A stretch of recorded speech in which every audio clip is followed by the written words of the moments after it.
shown? Tibialis anterior. Proximal attachment at the lateral condyle and superior 2/3 of the lateral surface of tibia and fascia. The fascia is the anterior interosseous membrane and intermuscular septum. The distal attachment is the medial and plantar surfaces of the medial cuneiform bone and the base of the first metatarsal bone. Extensor hallucis longus has a proximal attachment at the middle part of the anterior surface of fibula and the interosseous membrane. It has a distal attachment at the dorsal aspect of the base of the distal phalanx of the great toe.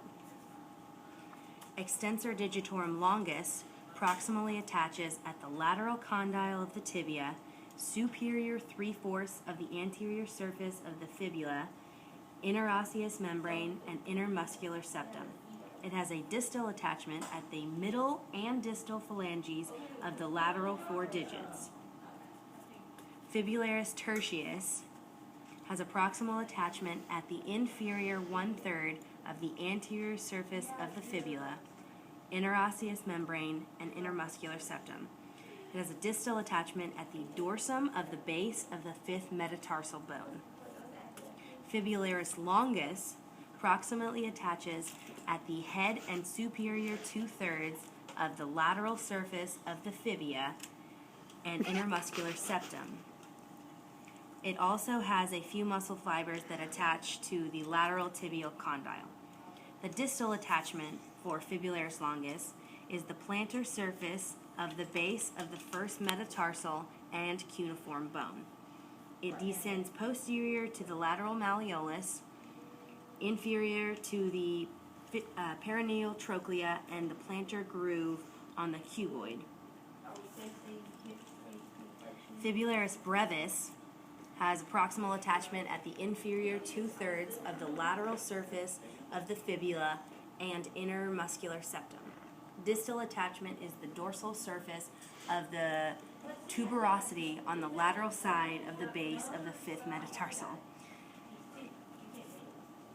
Gastrocnemius has a lateral and medial head. The lateral head attaches at the lateral side of the lateral femoral condyle, superior to LCL and supracondylar line, and the knee joint capsule. Medial head attaches at the popliteal surface of the femur, superior to the medial condyle and knee joint capsule. They both attach distally at the posterior surface of the calcaneus via the tendon calcaneus or Achilles tendon.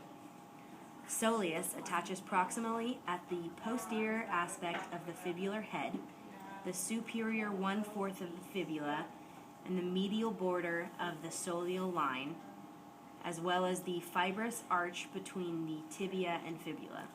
The distal attachment is the posterior surface of the calcaneus via tendon calcaneus or Achilles tendon. Plantaris attaches at the inferior end of the lateral supracondylar line of the femia, of the femur, and the oblique popliteal ligament. It distally attaches to the posterior surface of the calcanea via the calcaneal tendon, and it is on the medial side of the Achilles tendon. Popliteus attaches at the lateral surface of the lateral condyle of the femur and the lateral meniscus and the knee joint capsule. It attaches distally to the posterior surface of the tibia, superior to the soleal line. Tibialis posterior attaches to the interosseous membrane, the posterior surface of the tibia, inferior to soleal line, and the posterior surface of the fibula, as well as the intermuscular septum. It distally attaches to the tuberosity of the navicular, the medial and intermediate cuneiform bones, cuboid bone, and bases of the 2nd, 3rd, and 4th metatarsal bones. It also attaches to the flexor hallucis brevis. Flexor hallucis longus attaches at the inferior 2/3 of the posterior surface of the fibula and the inferior part of the interosseous membrane, intermuscular septum, and fascia of the tibialis posterior. Its distal attachment is the plantar surface of the base of the distal phalanx of the great toe. Flexor digitorum longus has a proximal attachment at the medial part of the posterior surface of the tibia, inferior to soleal line. Its distal attachment is the bases of the distal phalanges of the lateral 4 digits. The intrinsic foot muscles.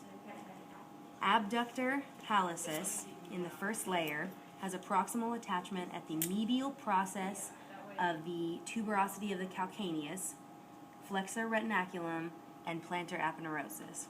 Its distal attachment is the medial side of the base of the proximal phalanx of the great toe. Flexor digitorum brevis, also in the second layer, has a proximal attachment at the medial process of the calcaneal tuberosity, intermuscular septum, and plantar aponeurosis. Both sides of the middle phalanges of the lateral 4 digits is where it attaches distally. So both sides of the middle phalanges. Abductor digiti minimi, also in the first layer, has a proximal attachment at the medial and lateral calcaneal tuberosity, plantar aponeurosis, and intermuscular septum. Its distal attachment is the lateral side of the base of the proximal phalanx of the 5th digit. Quadratus plantae in the second layer attaches at the medial surface and lateral margin of the plantar surface of the calcaneus. It goes to the posterolateral margin of flexor digitorum longus. The lumbricals in the second layer attach to the tendon of the flexor digitorum longus, and the distal attachment is the medial sides of the bases of the proximal phalanges of digits 2 through 5. It also attaches to expansions of the FDL tendons. Flexor hallucis brevis in the third layer attaches to the plantar surface of the cuboid and lateral cuneiforms. Its distal attachment is both sides of the base of proximal phalanx of the great toe.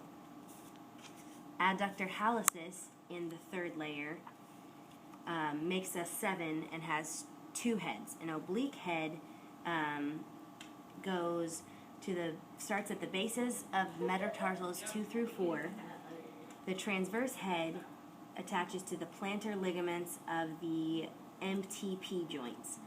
Both heads attach to the lateral side of the base of the proximal phalanx of the great toe. Flexor digiti minimi in the third layer starts at the base of the 5th metatarsal bone and goes to the base of the proximal phalanx of the 5th digit. Plantar interossei muscles, or pads, in the 4th layer start at the bases and medial sides of metatarsal bones 3, 4, and 5. These muscles run to the medial sides of the bases of proximal phalanges of digits 3, 4, and 5. Dorsal interosseous, or DABs, in the 4th layer start at the adjacent sides of metatarsal bones 1 through 5. Their distal attachments for the first DAB is the medial side of the proximal phalanx of the 2nd digit. DABs 2 through 4 attach on the lateral sides of the proximal phalanxes of digits 2 through 4. Moving up to the shoulder, the deltoid muscle has 3 parts. The anterior part attaches to the lateral 1/3 of the clavicle, the anterior superior border. The middle part attaches to the acromion. The posterior part attaches to the spine of the scapula.